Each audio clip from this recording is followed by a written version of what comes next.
narito na naman tayo para sa isang napaka-sweet, nakakapanabik at sobrang trending na love story nila Kalingap Jomar at Carla. Ay aking makilala at kung ano ako'y Para sa pagpapatuloy ng ating love story ay medyo kapanapanimik nga itong ating video ngayon dahil nag-trending na naman sila, dahil nagkaroon na naman sila ng napaka-sweet moments nung nakasakay sila sa boat. Dahil paano pa naman, puro sandal, hawakan ng kamay at titigan ang kanilang ginawa sa pagsakay nila sa boat, at marami talaga silang mga napag-usapan na hindi pa nila napag-uusapan dati. Kaya naman panoorin na natin kung ano ba talaga ang nangyari sa kanilang date sa Thailand na nakasakay sila sa boat. Talagang marami ang mga mangyayaring kilig moments dito, kaya lahat ay inyong abangan.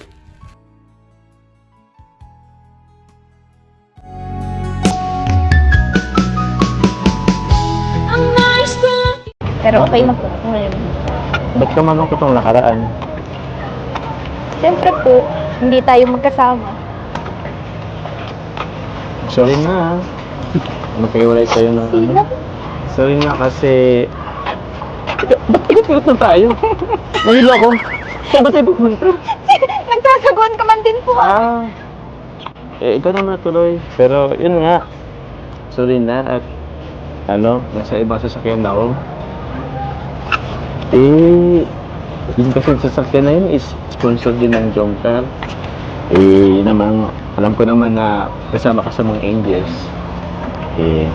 Ako, kaya din muna yun ko. Pero, okay na rin yun kasi actually nagpamiss din talaga ako Namiss mo ako, no? Hindi po. Bakit hindi? Nagtatampo ka nga Mamumunggo tayo!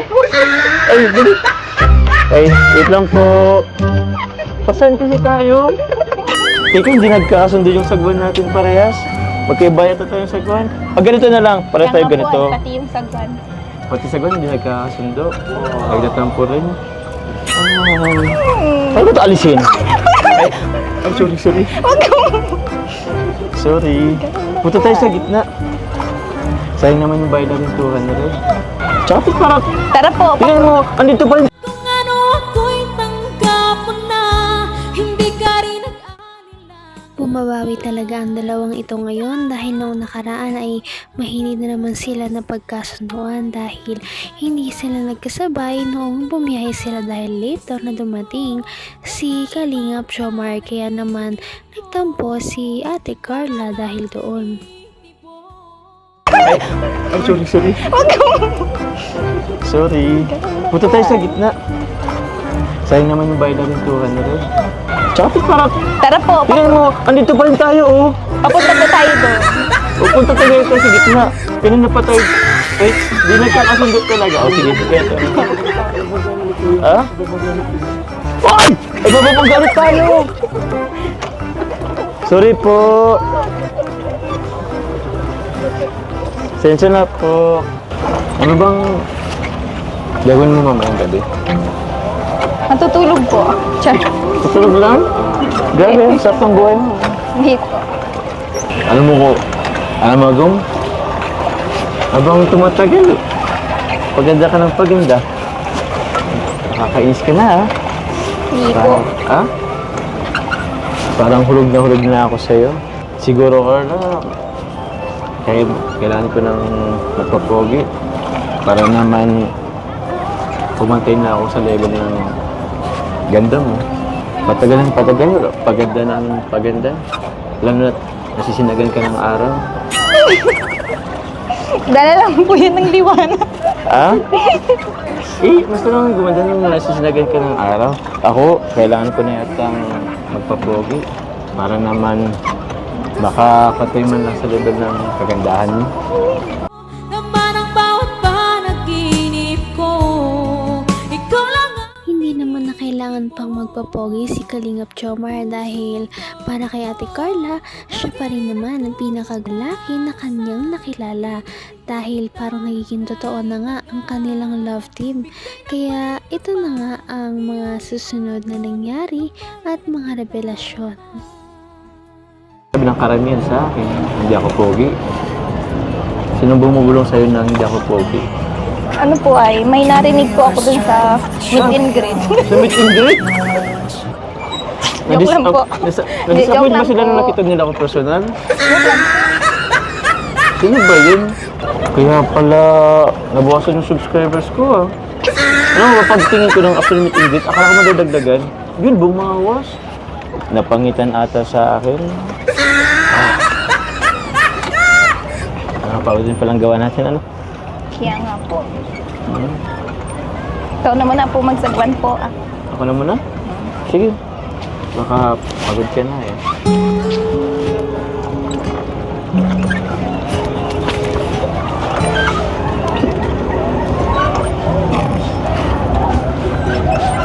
Hindi, kaya... Paano ako makasagwan yan? Komportable ka ba dyan? Sige po, itigil mo na muna po yan pagsagwan ko. Itigil ko na pagsagwan? Okay. Diyan ka nag-i-enjoy.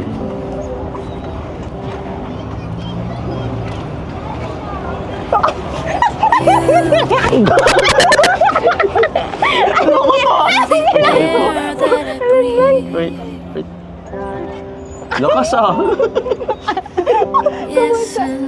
Ba't po inamin mo yung ulo ko? Hanggang wakas ay tayo ng dalawa. Palagi kang Kitang-kita naman na sobrang kinilig si Kalingap Jomar sa moves ni Ate Carla. Hindi talaga niya naitago ang kanyang pagngiti. At syempre, mahilig naman kasing manghalik o umamoy si Kalingap Jomar sa buhok ni Ate Carla. Kaya nagulat na naman si Ate Carla dahil dito. Ngunit syempre, ito naman ang ginagawa sa taong gusto mo lamang. Sandal ka sa akin. Sandal ka na lang ulit. O, di ko na amoyin. Sige na, sandal ka na ulit. Sorry hindi ko napigilan. Medyo namiss ko na rin kasi yung ano eh, yung aroma mo.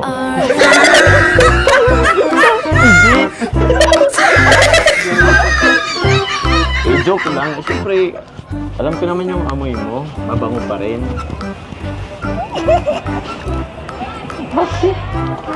Kayo nga po eh. Bakit? May usok po. Nagsamit kasi tayo kanina. Teka lang, Carla. Papansin ko lang. Ba't andito pa tayo? Hindi mo lang tayo gumit. Kanina pa tayo magkausap. Gilid pa rin tayo. Ikaw. Ano po ba ito? Ha? Okay lang po yan. Importante po. Magkasama tayo. Hindi naman talaga. Alam mo pa, hindi ka marunong magsagwan. Ganito kasi yun. Yung kamay mo din mo. Ganito kasi magsagwan at tamang pagsagwan. Yan. Para umandar tayo. Hindi nga po tayong nag-aakaw. Umandar tayo. Akala mo lang hindi, pero umandar tayo. Alam mo ba, Carla? Ang relasyon, parang sagwan lang. Dapat sabay kayong pumepedal. Tama, kaya sana ay magpatuloy talaga ang kanilang love team. Nakakakilig naman ang kanilang usapan ngayon sa boat. At paniguradong hindi nila ito makakalimutan kahit na umuwi na sila ng Pilipinas sa susunod. Kaya naman abangan pa ninyo ang iba pa nilang pag-uusapan at mga revelasyong mangyayari sa ating mga video. Patindi na ng patindi ang mga pangyayari sa kanilang love story. Kaya naman sobrang dami talaga ang kinikilig sa kanilang love story at palaging nag-aabang. Kaya naman sana ay magkatuluyan din ang dalawang ito, si Ate Carla at Kalingap Jomar. Sana din ay patuloy natin silang subaybayan at suportahan para magpatuloy pa ang kanilang love team. Paniguradong hindi lamang ito ang ating aabangan dahil marami pang mga susunod na kilig moments na mangyayari sa kanilang dalawa. Yun lamang at maraming salamat sa pananood. Bye!